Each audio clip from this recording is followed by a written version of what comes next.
एक ही निर्णय लिया था कि नौकरी नहीं, अब न्याय चाहिए। और उस न्याय के लिए लड़ते लड़ते अब सब्र की जो हद है वो पार हो चुकी। निर्दोष यहाँ खड़ा है, नौकरी से बाहर है।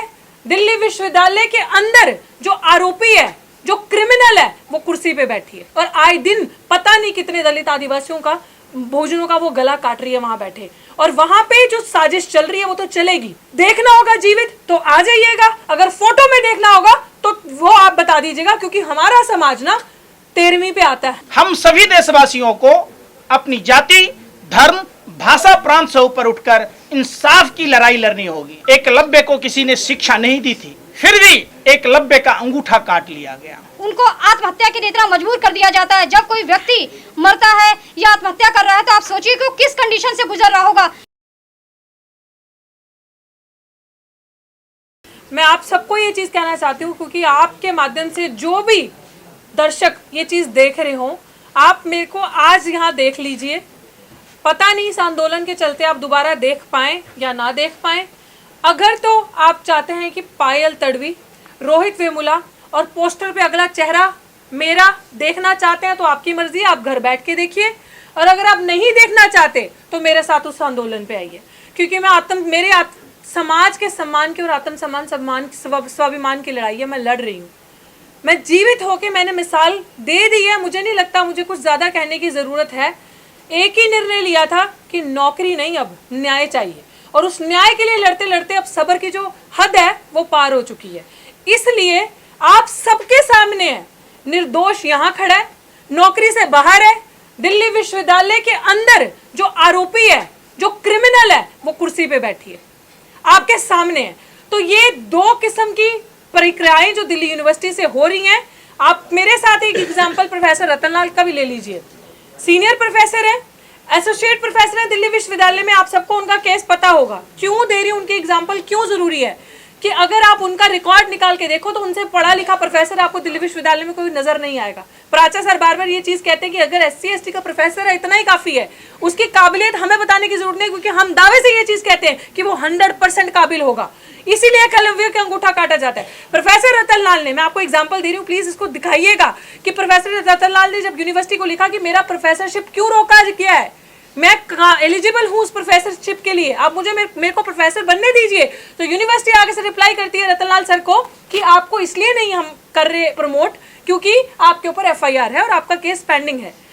और दूसरी तरफ जो प्रिंसिपल है डॉक्टर सविता रॉय, जिनके ऊपर मैं चार्जशीट तक जमा हो चुकी है मेरे केस में, FIR SC/ST के अंदर हुआ और चार्जशीट तक जमा है कोर्ट में, तो उसको अभी तक आपने वहां बिठाए रखा है। वो वहां है और हम बाहर हैं। और पर क्यों? क्योंकि ये जो जाति है ये कभी नहीं जाती, ये सिर्फ और सिर्फ जाति है। क्योंकि जो जाति से ऊपर है वो अंदर है और उसको संरक्षण मिल रहा है। वाइस चांसलर उनकी मदद कर रहे हैं और सब बैठ के उनकी मदद कर रहे हैं, और वहां पे वो क्रिमिनल बैठी है और आए दिन पता नहीं कितने दलित आदिवासियों का भोजनों का वो गला काट रही है वहां बैठे। और वहां पे जो साजिश चल रही है वो तो चलेगी।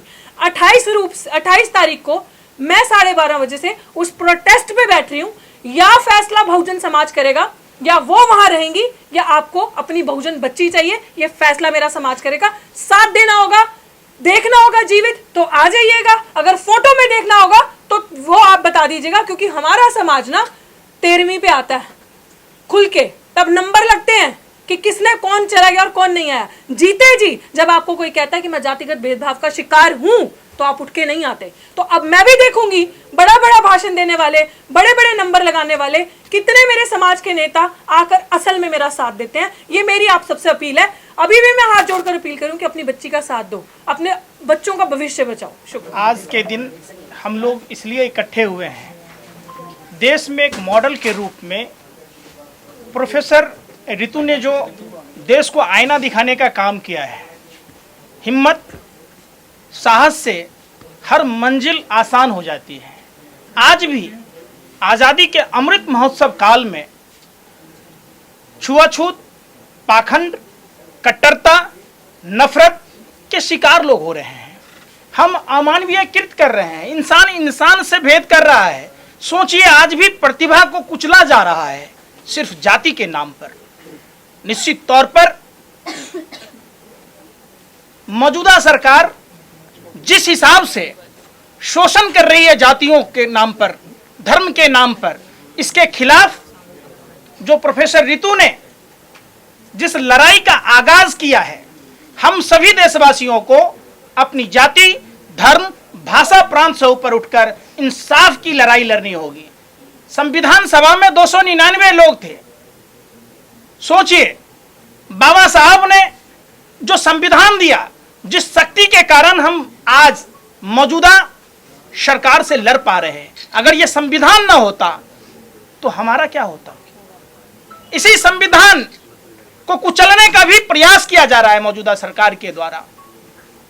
भाई को भाई से लड़ाया जा रहा है, प्रतिभाओं को कचरे के ढेर में फेंका जा रहा है। अगर आज भी आप अगर चुप रहे, आज इनका नंबर है, कल आपका नंबर आएगा। इसलिए 28 तारीख से प्रोफेसर रितु के नेतृत्व में दिल्ली विश्वविद्यालय के गेट पर संविधान बचाने की लड़ाई है। और जो आपके परिवार के सदस्यों को जाति के नाम पर, धर्म के नाम पर, कट्टरता के नाम पर, भ्रष्टाचार के नाम पर जो उनकी प्रतिभा को रोका जा रहा है, जैसे आपने महाभारत काल में देखा होगा, एकलव्य को किसी ने शिक्षा नहीं दी थी, फिर भी एकलव्य का अंगूठा काट लिया गया। वो समय और आज के समय में जमीन आसमान का अंतर है। क्या हम इतने गिर चुके हैं, हमारी मानवीय संवेदनाएं खत्म हो चुकी हैं कि आज हम इस इंसाफ की लड़ाई को नहीं लड़ पा रहे? और हम अपने ही देश में, जबकि बाबा साहब ने संविधान के तहत हमें वो शक्ति दी है, बाबा साहब ने कहा था शिक्षा वो शेरनी का दूध है, जो पिएगा वो दहाड़ेगा। लेकिन आज शिक्षा से वंचित किया जा रहा है, रोजगार से वंचित किया जा रहा है। तो निश्चित तौर पर आप सभी देशवासियों से संविधान बचाने की लड़ाई है, इंसाफ की लड़ाई है, हक हकूक की लड़ाई है। आपको दिल्ली विश्वविद्यालय 28 तारीख को पहुंचना चाहिए। निश्चित तौर पर जो इन्होंने आईना दिखाने का काम देश को किया है, देश की मौजूदा हालात आप सबके सामने है, और ये कोई राजनीतिक मंच के तहत नहीं हो रहा। देखना है आपको कि जो आपके जाति के संगठन बनाकर जो लोग संगठन चलाते हैं, अपनी अपनी दुकानें चलाते हैं, वो प्रोफेसर रितु के इस आंदोलन में शरीक होते हैं या नहीं होते हैं। जो अपने को जाति के नेता के रूप में प्रस्तुत करते हैं, उन सभी लोगों की भी परीक्षा की समय है ये। तो पूरे देश के लोगों को उस आंदोलन में आना चाहिए। और जो सुप्रीम कोर्ट के वरिष्ठ अधिवक्ता भानु प्रताप जी और महमूद पारचा जी के नेतृत्व में जो पूरे देश में इन लोगों ने इंसाफ दिलाने की कोशिश की है, चाहे वो दिल्ली दंगा की बात हो, दिल्ली दंगों में भी आपने देखा था, एक प्रायोजित दंगा था, दूध का दूध, पानी का पानी करने का काम इन्होंने किया है। तो निश्चित तौर पर सर के मार्गदर्शन में प्रोफेसर रितु जी का आंदोलन 28 तारीख से शुरुआत होगी। उसमें हम सबको अपनी भागीदारी सुनिश्चित करनी होगी, और ताकि देश में कोई भी रोहित बरामूला या पायल की जैसी घटना न हो, और डॉक्टर रितु जैसे लोगों को जातीय मानसिकता का शिकार न होना पड़े। निकलना होगा, आपको अपने घर और मकानों से जंग लड़ना होगा इन संकीर्ण मानसिकतावादी लोगों से। जय भीम, जय संविधान। साथियों, मैं आज आपके चैनल के माध्यम से भारत के हर कोने, गली कूचों में रहने वाले SC, ST, OBC माइनॉरिटी समाज के लोगों से एक आह्वान करना चाहती हूँ कि साथियों, बहुत हो चुका ये कैंडल मार्च चलाना। कैंडल मार्च चलाने से आप उस व्यक्ति के जिन्होंने संस्थागत जिनकी हत्या हुई है या उनको उनके साथ जो बलात्कार होता है या जातिगत भेदभाव किया जाता है, और उसके मरने के बाद आप लोग यहाँ पर इकट्ठा होते हैं, कैंडल मार्च निकालते हैं, जबकि एक जीवित व्यक्ति जब एक आक्रोश उसके अंदर होता है या वो आंदोलन करता है, तो आप जीवित व्यक्ति के साथ खड़े नहीं होते।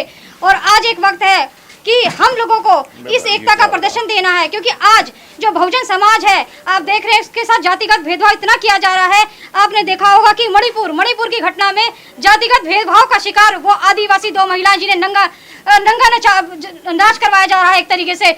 और आप संस्थागत ये कि दिल्ली यूनिवर्सिटी हो चाहे अनेक संस्थाएं हो, जहाँ पे हमारे जो भाई हमारी जो बहनें होती हैं जिन्हें उनको आत्महत्या के लिए इतना मजबूर कर दिया जाता है। जब कोई व्यक्ति मरता है या आत्महत्या कर रहा है तो आप सोचिए कि वो किस कंडीशन से गुजर रहा होगा।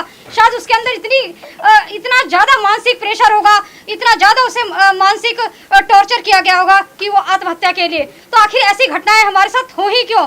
हमारे समाज के जो लोग हैं, जो ठेकेदार बनते हैं अपने आप को, जो समाज के जो सामाजिक संगठन के जो लोग हैं, उन्हें समझना चाहिए ये डॉक्टर रितु की लड़ाई नहीं है। ये यहाँ पर भारत के हर कोने में बहन बेटियां जितनी भी हैं, जो पढ़ने वाले शिक्षक हैं, जो प्रोफेसर हैं, उन्हें सोचना चाहिए उनकी लड़ाई है। और हम ही लोगों को इस लड़ाई को अगर मुकाम तक पहुंचाना है और उन बच्चों के और जो प्रोफेसर हैं उनके भविष्य की अगर हमें कामना करनी है, सुरक्षित रखना है, तो हम लोगों को 28 अगस्त को होने वाला जो एक आह्वान है, एक आंदोलन है, इसमें मिलकर भागीदारी करनी पड़ेगी, जिससे डॉक्टर रितु के साथ साथ उन तमाम जो बच्चे हैं, जो प्रोफेसर हैं, उनके भविष्य को सुरक्षित रखा जाए। साथियों, कहा जाता है कि कानून सभी तरह से सभी के लिए बराबर होता है, लेकिन यहाँ समानता है कहाँ पे?